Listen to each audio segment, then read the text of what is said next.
Hi everybody, I'm Katherine and we're in Art Skoolie. Oh, I'm so excited, guys. My daughter, Little Sprout, she's turning 5 this week. So I've got a lot of work to do, but one of the things I want to make is a Waldorf birthday ring. I'm actually going to be making a spiral because I like the dual purpose that it can be used around the holidays and it can be used for more birthdays than just a smaller ring. A birthday spiral or a birthday ring is a traditionally wooden ring with holes in it that you place candles, and in the other holes you place decorations that correspond to the person's interests or the holiday or the theme. And as you light candles, you tell a story from each person's year that you're celebrating. And it introduces a beautiful kind of oral storytelling tradition to a birthday. You know, we're lucky in today's day and age that we have Facebook and we have all these memories that are pretty much easy access, but I think to hear it from a person that matters to you in this kind of intimate social setting, whether it be in school or with your friends or your family or your parents or whomever is gathering to celebrate with you, to hear it come from them. As a parent, I am like, oh, I know I took the pictures, I know I kept the memories, but have I told those stories to my daughter? And I know I have, but knowing that every year that I for sure will have makes me feel better that she's hearing it kind of from my own words and from my own feelings, and validates her story, and because then she gets to hear it from the people that were there. I think that's what's amazing about this tradition, is that the birthday child really feels like honored and treasured, and their stories matter. And you know, it's not to load them down with too much, it's more just to celebrate what they did and who they are and what makes them special, and then to hear it from the voices of those around them. I think that's absolutely something to treasure, and it's definitely something I wish that, you know, like my grandparents had been able to partake. No, camera totally died. But because I haven't worked with wood in a long time, and because of soaring lumber prices, I am going to practice on plywood first, draw out my template, see if I like it, see how they fit together, and then I'll transfer those to a piece of solid wood. Then we'll drill holes for the candle, stain it, wax it, and get ready to go.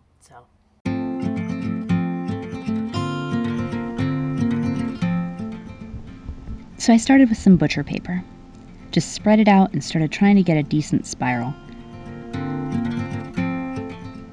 I wanted something that would take up a decent amount of space because it's something important, but didn't need to take over the whole table or anything. Once I was happy with the spiral, I cut out the pattern. So I drew it as one complete spiral so that I could get a feel for the layout, for the amount of space it takes, for the spacing between the pieces, and just the general feel of it. But then I divided it up into 8 sections. Each one has 3 candles on it, giving me the 24 candles that I want. But by dividing it up into sections, not only does it match all the ones that I've seen, but I think I understand why they did that. It was a lot easier to make. It was easier to navigate the curves when I only had a small piece. Trying to make it as one complete spiral out of wood would be difficult to get the saws and the sandpaper in there. What's a kind of added bonus is that by having it be in pieces, it's a lot easier to store. Once the pattern was drawn out and cut out, I laid it out on my wood. Another benefit to doing it in pieces like this is I was able to use my materials a lot more efficiently. I could lay them closer together, and I didn't have the waste from cutting out a spiral shape. I did try to line up my wood grain as best I could to make the pieces as strong as possible. After cutting them out, I laid it out again and took my pencil and kind of refined the shapes and went back with the saw to get it as smooth as I could. And when I was happy with these shapes, we then transferred them to the solid wood and cut that out on a bandsaw and then started to sand it.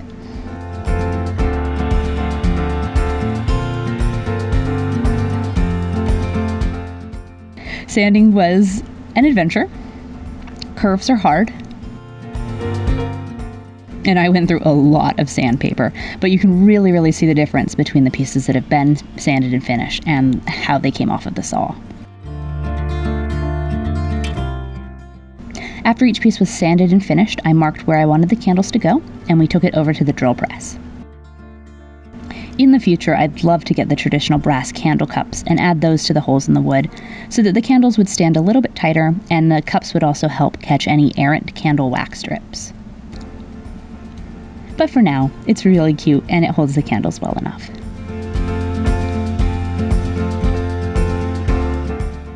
Now it's time to stain. I chose this really rich red color because I knew it would offset any of the other woods that I have in tables, and it would stand on its own. And I also love the way it played with the natural beeswax of the candles.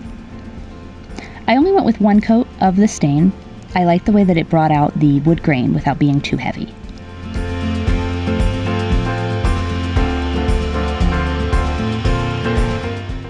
After the stain was completely dry, I enjoyed a lovely sunny afternoon by waxing all the pieces. And so I'm just using a paste wax here.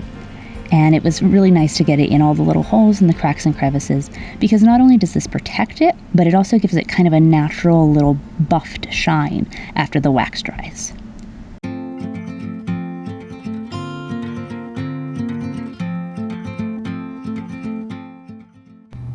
Alright, so I have the pieces. They have been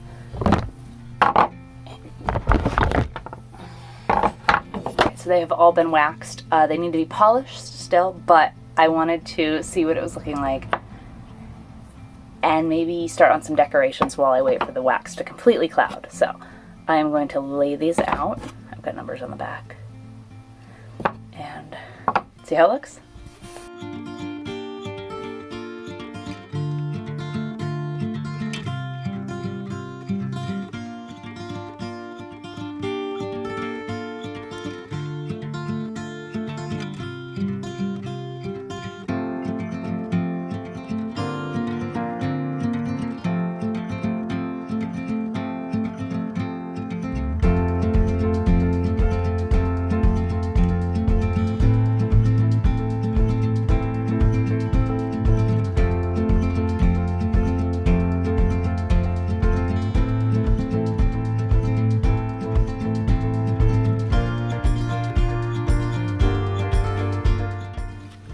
Ta-da!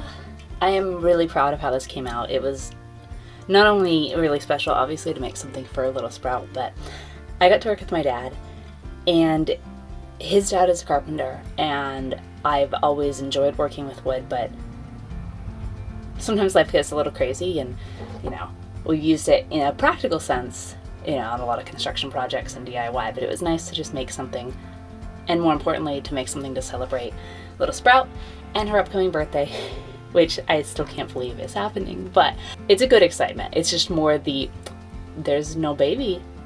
She's 5, she's a big kid, and I've known that, and oh my gosh, she blows me away with what she learns and how she thinks, and I can't wait to see her thrive and watch her empathy develop even more, and just, oh, she blows me away.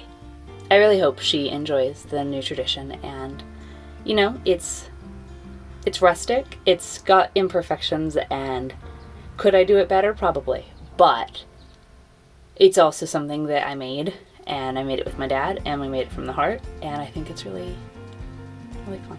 So, thanks for joining me. Just remember, you are always welcome on board the bus, and thanks for celebrating with us, and we will see you guys next week. Bye.